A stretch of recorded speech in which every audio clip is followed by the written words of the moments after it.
135 run না করার কোনো এক্সকিউজ আমি খুঁজে পাচ্ছি না আসলে। ব্যাটিংয়ে ব্যর্থতা আমরা বলেই আসছি কি আমাদের বোলিংটা দুর্দান্ত ছিল থ্রু আউট দ্য টুর্নামেন্ট। লিটনও কিন্তু ক্যাপ্টেন্সি দিক দিয়ে আমি মনে করি যে দলকে গুছিয়ে নিয়ে আসছিল। এইবারে এশিয়া কাপ আর অন্য টুর্নামেন্টে যদি দেখি আমরা এত চেঞ্জেস দেখা যায় না। 16টা চেঞ্জ দেখেছি আমরা। একটা দল যখন ভালো খেলে আমি মনে করি কম্বিনেশনের কারণে ওই উইনিং কম্বিনেশন, আমরা যদি ভারতকে দেখি ওরা কিন্তু একই কম্বিনেশন নিয়ে এগিয়ে যাচ্ছে, হ্যাঁ খেলা জিতছে। আমরা কিন্তু পেস বোলারদেরকে দেখেছি কি ম্যানেজ করতে। তাসকিন একটা ম্যাচ খেলে আর একটা ম্যাচ খেলে না, আবার পরে ম্যাচটা খেলে। মাহদি হাসানকে একটা ম্যাচ দেখি কিন্তু অন্য ম্যাচে দেখতে পারি না।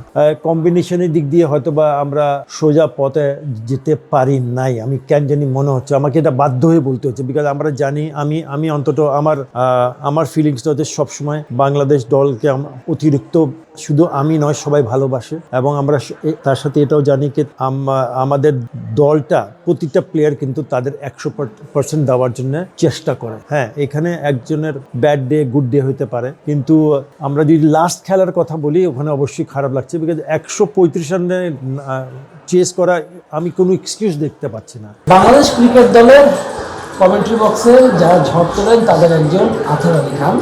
এশিয়া কাপ শেষ হয়েছে, বাংলাদেশের পরিকল্পনা কেমন ছিল, কোথায় কী হয়েছিল সব কিছু তার সঙ্গে কথা বলবো। আথার আলী, শুরুতে জানতে চাও, বাংলাদেশ এশিয়া কাপের স্বপ্ন নিয়ে এসেছিল, কোথায় মনে হয়েছিল পরিকল্পনা ঘাটতি ছিল, কী কারণে বাংলাদেশ সম্ভাবনা জাগিয়েও শেষ পর্যন্ত জিততে পারল না?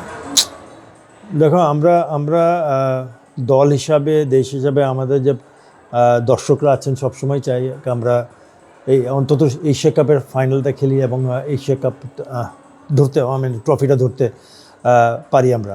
কিন্তু দুর্ভাগ্য আমাদের, আগেও করতে পারিনি, আর এবারও কিন্তু মানে ভেবেছিলাম কি এবার কিছু একটা হয়তোবা দেখতে যাচ্ছিলাম।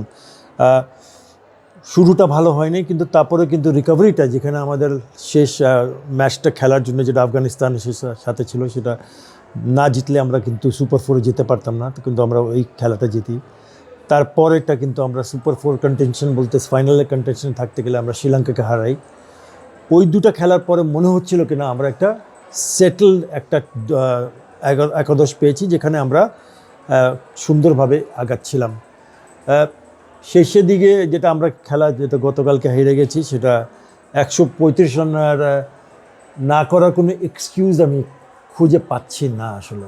হ্যাঁ, এখানে আমরা ব্যাটিংয়ে ব্যর্থতা আমরা বলেই আসছি কি আমাদের বোলিংটা দুর্দান্ত ছিল থ্রু আউট দ্য টুর্নামেন্ট।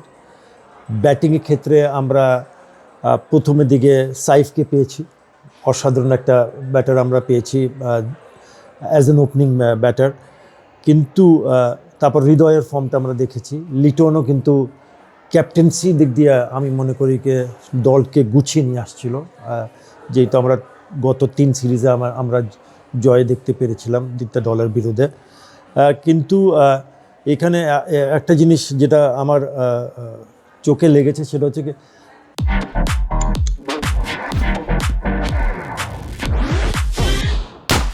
এইবারে এশিয়া কাপ আর অন্য টুর্নামেন্টে যদি দেখি আমরা এত চেঞ্জেস দেখা যায় না।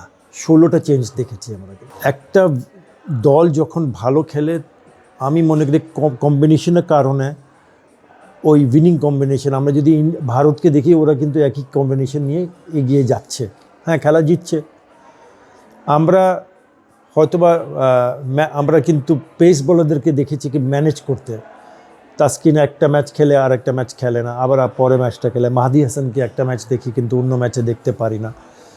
কম্বিনেশনের দিক দিয়ে হয়তোবা আমরা সোজা পথে যেতে পারি নাই, আমি কেন জানি মনে হচ্ছে। আমাকে এটা বাধ্য হয়ে বলতে হচ্ছে, বিকজ আমরা জানি আমি অন্তত আমার ফিলিংসটা হচ্ছে সবসময় বাংলাদেশ দলকে অতিরিক্ত শুধু আমি নয় সবাই ভালোবাসে, এবং আমরা তার সাথে এটাও জানি যে আমাদের দলটা প্রতিটা প্লেয়ার কিন্তু তাদের 100% দেওয়ার জন্য চেষ্টা করে।